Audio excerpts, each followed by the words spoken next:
I go through a lot of stories that are on the nose. They're fun and vibrantly shine with their goal of entertaining a niche. Before I tell you about Koma, you gotta recognize the niche that it fills. It was the art and curious publisher, Humanoids, that drew me to Koma.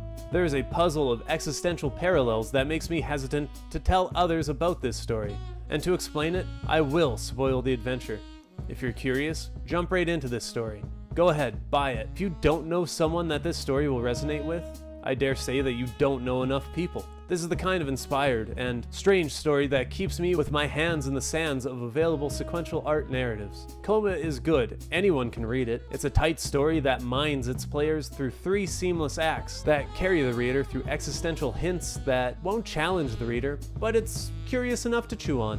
It's damn good. Koma's greatness is the debate. Who actually avoids spoilers? You have to be out there, but if I spoiled that Koma is the story of a poor chimney sweep named Adidas, as she faces the horror of her time, would it ruin your time reading it? I can't summarize this story without making assumptions. Was she facing the horrors of her time? This thing never really gets a name.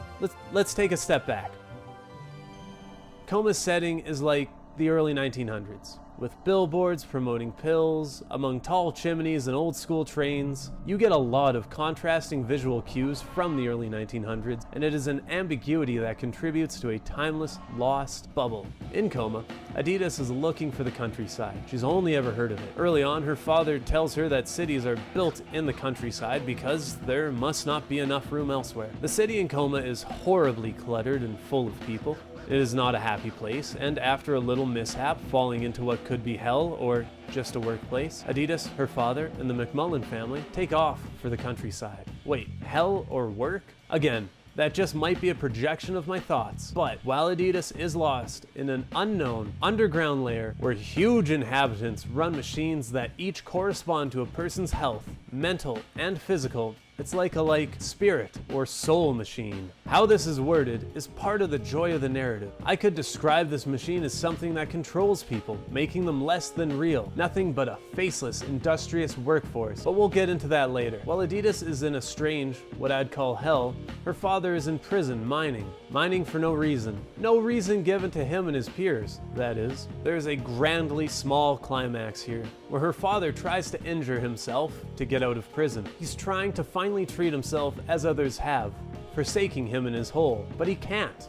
It's vague whether he flinched or dodged, but something human kept him from harm. Was it his desperateness that helped him later escape? Was it his desperateness that left his machine open for Adidas to tamper? The machines themselves are too vague for me to dissect right now. Let's get back to the little story of Koma, where after Adidas, her father Julius, and the McMullens escape from the city, they carry on to a cloudy hotel. This hotel is a small part of the story, but it's awkward and stretches over 3 climaxes that pace it to extend its stay. Let's start with Guy. That's not his name. He doesn't get a name, but Guy is the first guy that you see, and is as present as Adidas. He breaks her machine and then flees, falling into the adventure with her. Now that she's in the hotel, Guy is being tortured. Let's jump from there and let me show you the commissioner. Right about now, he breaks through the wall to what I would call hell. And on to the third happening, and I do hope I haven't lost your attention, because while Guy is being tortured and Guy's native hell breaks through to our world, Adidas and her father are in that hotel. This is a place that eats identity. The guests and staff are unconsciously shape-shifting.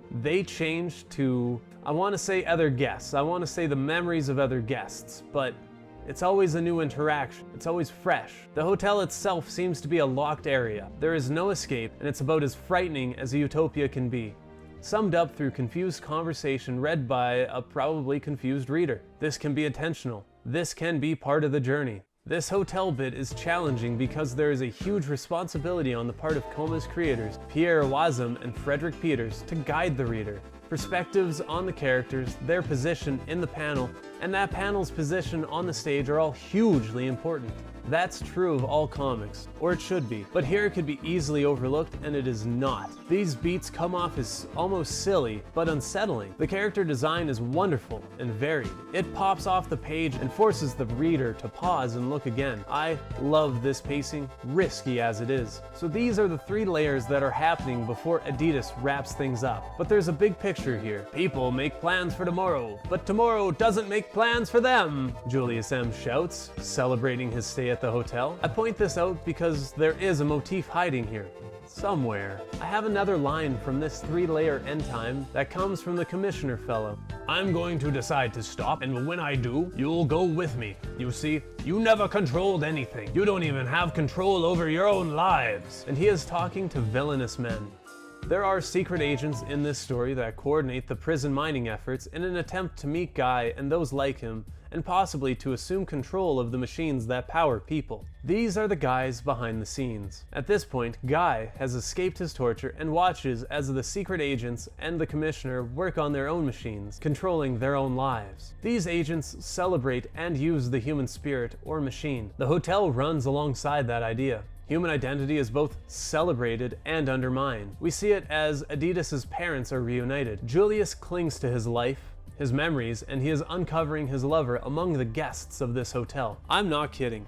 It's a 4-person conversation and someone is always blending into this goddamn hotel, becoming someone else for a second. Once Julius settles his arc, he blends with the hotel. He has become nothing, constantly living in the background. The McMullins that had joined him on this journey through the countryside also settle in. He and his son reunite in open arms every time they see each other, and then blend to another random moment, another chance encounter. There's something fleeting about this system, but I'd definitely say it's utopian. So we have a climax with Guy, who escaped and enslaved his captors to their own machines, the break between the underworld and the human world, which results in an apocalypse, and Julius M., Adidas's father, left in the hotel surrounded by clouds. If all that wasn't enough, those 3 lines are wrapped up before Adidas ends everything. She meets 2 children in this hotel, and they have a sense that she is one of them, different than people, but still human. They don't blend, and they didn't stick it with the human realm. Unlike Adidas, these children are kept hiding in the many rooms of the hotel from a beast they have never seen. A beast that has taken their numerous peers.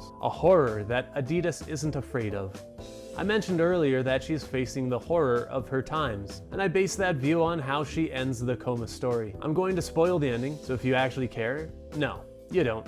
I just wanted to give you all a second to take this in. Adidas is the one, but it's never really said like that. There have been many, but Adidas is the only one to move on from this plane. She has finally moved on to the countryside, where she and this thing are competing for control of reality. Yep, this is a battle to rewrite what is real against a nameless boogeyman. For this matter, it should be said that the horror knows every level of what this story is. No one else knows every layer. Both Guy and Julius, although they may know where Adidas is going, aren't there. They don't know. Adidas is the only one to face this thing, and she cannot defeat it. She comes to embrace it, something it did not do when it supposedly made the world that Adidas comes from. Now, Adidas assumes control and makes the big bad into a pile of earthworms, or nothing. Now let me clarify. When those other kids finally get it through their heads to follow Adidas, they find her in the countryside surrounded by nature. One child eats an apple and finds an earthworm in it. There is a lot of repeating in this script, and here, right after Adidas informs the others that the horror is nothing anymore, the child responds that there was nothing in the apple. It's an odd story that ends with Adidas leaving to explore the world they create. Or maybe she blinked, and everything we've seen is a thought in a comma between her sitting and her leaving. It's vague, but let's realign ourselves with those existential parallels. Now, we have 3 climaxes, 3 realms, technically 4 turning into a 5th, but we have the Red Devils, the secret agents, and the horror, contrasted with Guy, Julius, and Adidas. These are the main players on both sides, one from each realm. Notice the division between those that are in power and those that aren't, but it's more than that. Koma keeps pointing out identity and the search for a real world. Guy's machine breaks, but Adidas is still kicking. It's unreal. The agents looking for Guy and using people like Julius is an unreal goal. Adidas trying to find the countryside, a realm that she makes, is just as unreal. The first world goes through the motions of breaking down, misusing its inhabitants. Adidas makes a new world, and it's up in the air if it doesn't have the shortcomings of that from which she came. It looks modern. Is it a brave new world that blends its realms, where people are their machines? Where the hotel is the world at large, and where good and bad are parts of the whole, but not all of it. Alright, that was Koma. I bought it, I love it, and it really is in the eye of the beholder. You know, me reading it, me explaining it is full of my assumptions, as I said in the video. It is really straightforward, but it doesn't tell you what things are. You gotta sort of make sense of that yourself. You just gotta roll with it, and I love that sort of interpretive narrative. My question for you guys at home isn't so much a question, but if you can find this book, if you could just describe it for me, I would love to see how y'all internalized Koma. Anything to add? Nothing too much, just that it sounds really out there, and I think that having that kind of media, something so interpretive, something to have a story that you can understand in different ways, that sounds really original to me. That sounds really different, and I always value media that is different from the norm. And I think that might alone make Koma worth reading. But if you like what we do, like the video, leave that comment as we asked, and hey, subscribe if you want to be caught up, and there are a ton of projects we'd love to do, so just support us on Patreon if you think it's worth it. Much appreciated. See ya!